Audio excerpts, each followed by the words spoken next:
Apostila de revisão. Nessa apostila, a gente vai falar sobre os conjuntos dos números inteiros. Mas antes de falar desse conjunto, vamos relembrar o conjunto dos números naturais. O conjunto dos números naturais, ele é representado por esse N aqui. Nele você vai encontrar todos os números inteiros e positivos, além do zero, que não é nem um número positivo, nem um número negativo, e essa reticências aqui no final, que representa que ele é infinito para o lado dos números positivos. Ou seja, depois do mais 5 tem o mais 6, mais 7, mais 8, mais 100, mais 1000 e assim por diante. Lembrando que todo conjunto se inicia e finaliza com as chaves.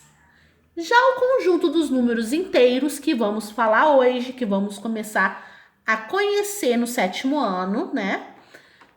Ele é representado por esse Z e nele nós vamos encontrar todos os números naturais positivos, o zero e todos os números negativos.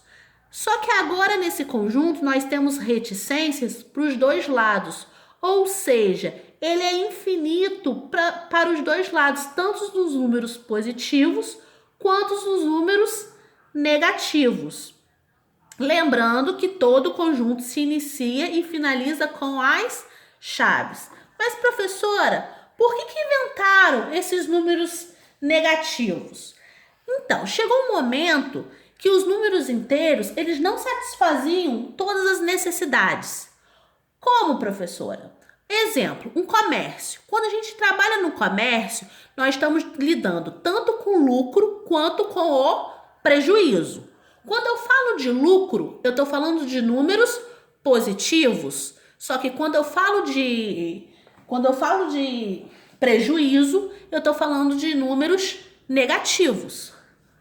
Outro exemplo da necessidade dos números negativos é quando a gente fala de temperatura de um local.